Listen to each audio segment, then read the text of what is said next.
নমস্কাৰ বন্ধু বান্ধৱীসকল, মোৰ ইউটিউব চেনেল ধুনু জ্যোতি ব্লগলৈ আপোনালোক সকলোকে স্বাগতম জনাইছোঁ। মই আজি আপোনালোকক দেখুৱাবলৈ লৈছোঁ মই মোৰ চুলিত কি ব্যৱহাৰ কৰোঁ। আৰু ইয়াত দেখিছে নহয়, জেতুকা পাত কেইখিলা ধুই লৈছোঁ ভালদৰে। এই জেতুকা পাত মানে চুলিৰ কাৰণে বহুত উপকাৰী। জেতুকা পাতৰ লগত আপোনালোকে যদি পিঁয়াজ আৰু নাৰিকল তেল মিলাই পিনি চুলিত সানে, তেতিয়া চুলিখিনি মিহি আৰু ঘন হ'ব, চুলি পিছল হ'ব আৰু চুলি চিল্কি হ'ব, চুলি আৰু দীঘল হ'ব। এয়া মই মিক্সিটো আনি লৈছোঁ, ইয়াত মানে মই পিচি ল'ম জেতুকাখিনি। এয়া দেখিছে নহয়, জেতুকাখিনি পিচি হৈ গ'ল। আৰু এতিয়া ধুনীয়াকৈ বাতি এটাত উলিয়াই ল'ম জেতুকাখিনি। তাৰপিছতে এয়া চাই থাকক, এয়া জেতুকাখিনি উলিয়াই লৈছোঁ ধুনীয়া কৰি। আৰু মই এতিয়া ইয়াত এটা পিঁয়াজ লৈছোঁ। পিঁয়াজে চুলি দীঘল কৰাত সহায় কৰে আৰু উফি চুফি থাকিলে আমাৰ মানে পিঁয়াজটোৱে আঁতৰাই আৰু। তাৰপিছতে এয়া পিঁয়াজটো মই দি লওঁ। জেতুকা তাতে মিক্সিটোতে পিচিছোঁ, এতিয়া মানে ৰঙা নিচিনাকৈ ৰং এটা আহি যায় আৰু আহি গ'ল। এয়া মোৰ পিঁয়াজখিনিও পিচি হৈ গ'ল। আৰু মই এতিয়া ইয়াৰ লগত দিম কোকোনাট অইল, মানে নাৰিকল তেল। জানি আৰু কৈ দিছোঁ। এয়া নাৰিকল তেল দিলে চুলিত গুচা পিছল কৰে দেই নাৰিকল তেলে। আৰু যিমানটো পাৰি নাৰিকল তেল মূৰত লগাবই লাগে। আমি কিছুমানে মানে বেছিকৈ তেল হৈ গ'লে বেয়া পাওঁ, তেলীয়া নিচিনা। কিন্তু সপ্তাহত এদিন যদি আপুনি মূৰত তেল লগায়, বহুত ভাল কৰে। মানে চুলি যেতিয়া ফাটিবলৈ নিদিয়ে যদি আপুনি মূৰত তেল ঘঁহে। এয়া মই তেল দিছোঁ, নাৰিকল তেল দি দিছোঁ, ইয়াত 3 চামুচ দি দিছোঁ। মই মানে তেলটো অলপ বেছিকৈয়ে লগাওঁ।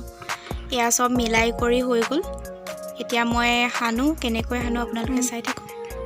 এতিয়া এইখিনি বনাই পিনি হৈ গ'ল। এয়া জেতুকা আৰু ইয়াত কি দিলোঁ দেখিলে নহয়, জেতুকা, পিঁয়াজ আৰু তেল।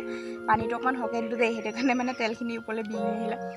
আৰু মই এতিয়া চুলিত লগাওঁ, কেনেকৈ লগাওঁ আপোনালোকে চাই থাকক ভিডিঅ'টো।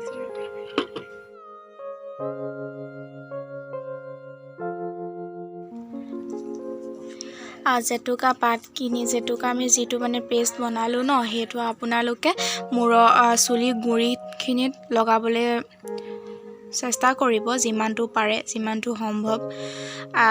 বেছিকৈ যদিহে আপোনাক মানে বেলেগ কোনোবাই লগাই দিয়ে তেতিয়া ভালকৈ হয়। যেতিয়া নিজে লগাবলৈ হয় ইমান ভালকৈও লগোৱা মানে দেখা নাযায় যে মানে চুলিখিনি হেৰিকৈ গুৰিটো, আৰু সেইটোক তেতিয়া ইমান নধৰে। মই নিজে লগালোঁ যে ইমান ভালকৈ লগাব নোৱাৰিলোঁ।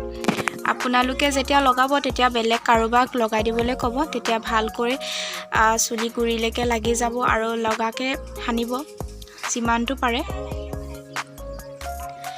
যেতিয়া আপুনি চুলিত যদি কিছুমানে চুলিত মূৰত তেল নলগায় যে, যেতিয়া আপুনি চুলিত তেল লগাব তেতিয়া আপোনাৰ মূৰৰ বিষ থাকিলেও মূৰৰ বিষৰ সমস্যাটো আপুনি দূৰ হ'ব, যদিহে আপুনি তেল ব্যৱহাৰ কৰি থাকে।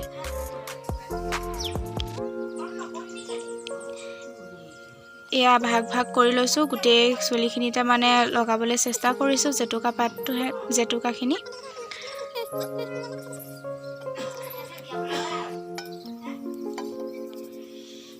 জেতুকাখিনি যদিহে আপুনি বেছি দেৰিলৈকেও লগায় তেতিয়াও আপোনালোকৰ ইমান দিগদাৰ নহয়। মই আগতে আকৌ গোটেই ৰাতিটোৱে এনেকৈ লগাই থৈ দিওঁ, একো নহয়। কিছুমানে কয় বোলে বেছি বেয়া, কিন্তু একো নহয়। যিমান দেৰি লগাইতো নিজৰ কথা, ৰঙৰ ওপৰত কথা। ৰংটো যদি বেছি ধৰে আৰু দেই।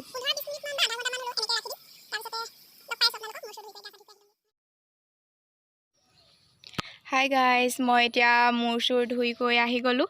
এতিয়া চাওক কি ধুনীয়া মানে শ্বাইনিং এটা পৰিছে চুলিত মানে। আৰু আগতেও সানি থকা নহয় জানো, সেয়া ৰং অলপো ৰং ধৰিলে আৰু যেনিবা।